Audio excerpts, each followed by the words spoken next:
Here's a question about growing crops on steep sloping land. Hi, this is Justin Hitt from Prosperity Homestead.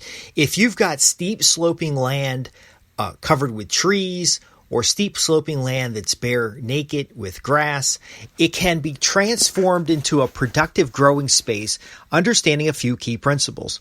So J.P. Morrison asks on an off-grid living group that he wanted some positive input from creative thinkers about growing gardens or crops on steep sloping land.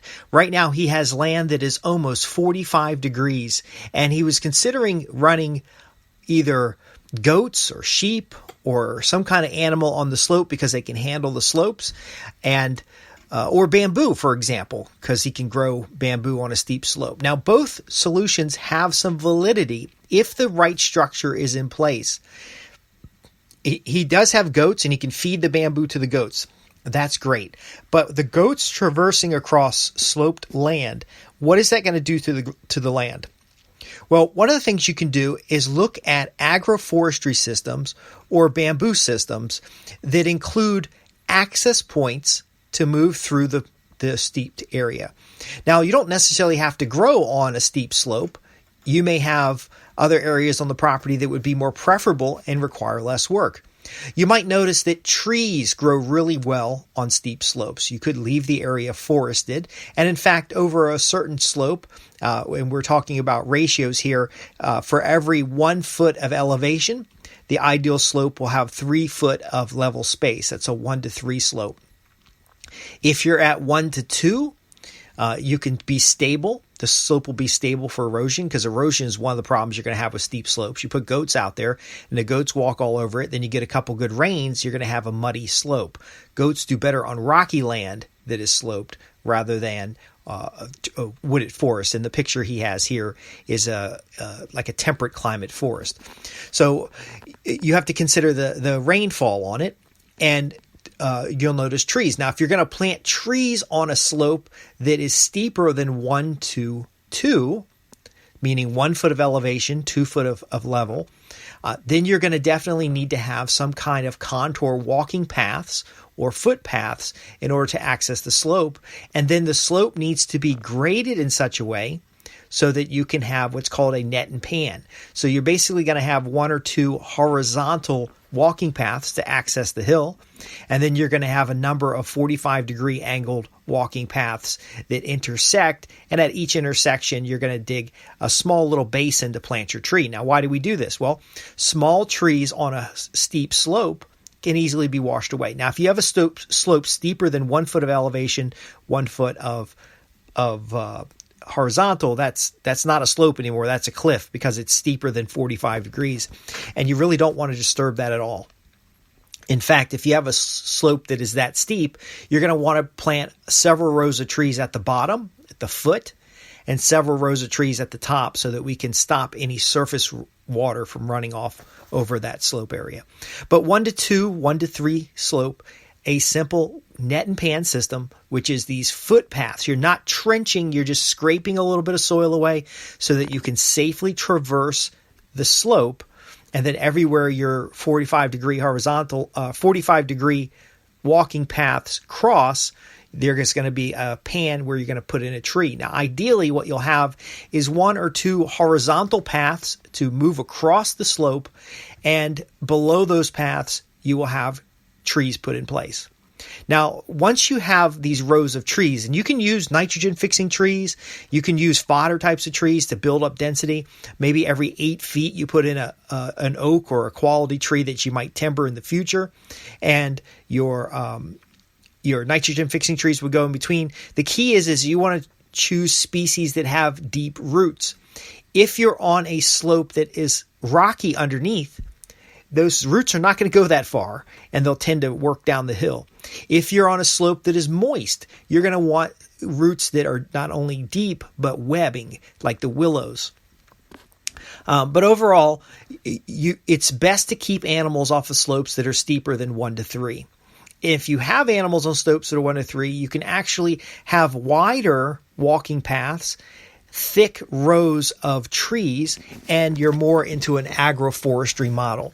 Now, even if you're growing bamboo, you can plant the initial bamboo in the same description and method that we're describing here, and it will grow out, and the bamboo will tend to fill in the space.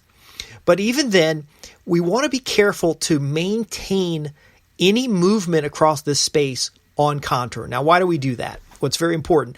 When rainwater falls, the water hits the ground and tends to move perpendicular downslope.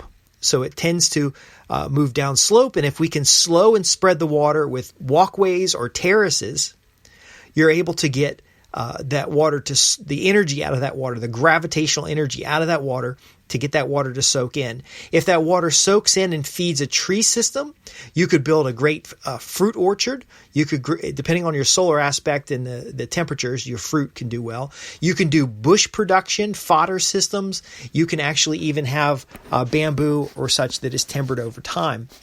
Now, if you're fortunate to have a slope that is greater than 1 to 3, maybe 1 to 4, you can start working out larger terraces and even fish systems, stopping water higher in the elevation. And your approach depends really on what your size of your space is and the slope of the space. Now, if you've got a good solar aspect and you've got a large space, it may be worth the effort to use an excavator to actually cut terraces into the space itself. So if you've got a 1 to 2 slope, you can turn that into a 1 to 3.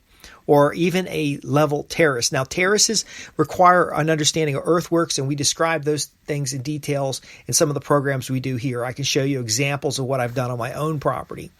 You also have considerations such as any springs, if you have any springs coming out of the hill, if you have any current runoff. So maybe above the slope you have hardscape and you have runoff issues on the land. You may also want to consider the productivity over time. It is possible to grow bamboo for fodder, and you'll have little paths through the bamboo to collect that fodder, but ultimately there's no intention to ever cut down those trees. So let's say you have a 1 to 1 slope, and you cut several walking paths through that area, and between those walking paths you've grown bamboo. You can actually use the bamboo for stabilization, the walking paths for access, and then periodically come through those areas and cut your fodder for your animals. Now, the good news is with bamboo is that you'll slowly build out wider terraces, and then you can just let your goats go through these paths. You can essentially put up fencing and let them go through and basically eat down all the materials that they can reach. You can do the same with other types of fodder trees. You can even get to the point where you've built hedgerows on those hills. Now, let's say you have a grassy slope and it's short term. You don't have any trees on it at all. It's maybe an old cattle field and you want to clean it up because the cattle have eroded it over time.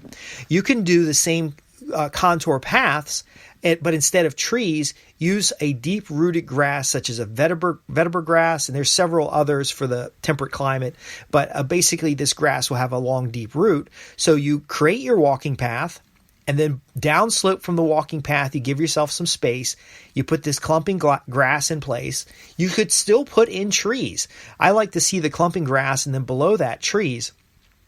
But what will happen is you're stabilizing the slope, giving your trees time to come up. Now, that net and pan system I described earlier, those diagonal paths, you can actually plant grasses right below your diagonal paths, and then you'll have a basin where there's a tree, and this will actually direct water to those trees so that you don't have to water them. Because imagine if you're going to do this to a 8-acre slope, you want to have a system that's easy to put in. You want to have a system that's easy to maintain, and you want to have a system that lasts over time. So I'm going to recommend you not run livestock over sloped land. You want to create terraces and paddocks that are somewhat level so that the animal waste and the animal trails and traction don't cause channeling in the land, because you don't want a gully, or you don't want a trench, what's called trenching, where the water concentrates and moves down slope. And wherever possible, you want to dig out swales, and on a smaller, more steeper slope, at least footpaths. You will be shocked how a micro footpath across a piece of land can help you start stabilizing a slope, especially if you're growing trees below that path and you're growing different types of trees that have webbing type of webbing roots on the steeper slopes, and then even timber trees on the larger slopes.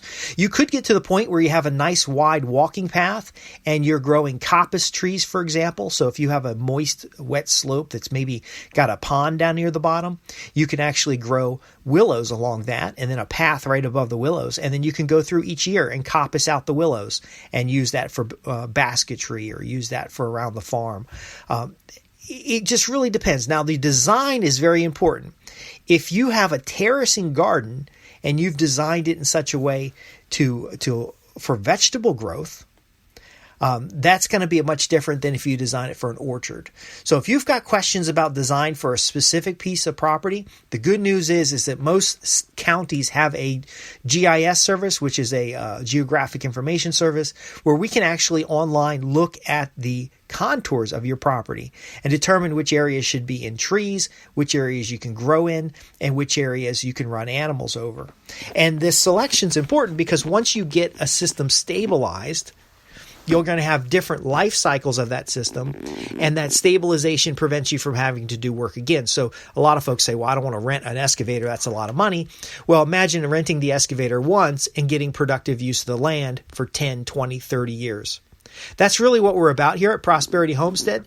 We're about you getting maximum utility value of your land while implementing ecologically sound solutions that protect nature, that protect your family, and that overall help you get greater abundance.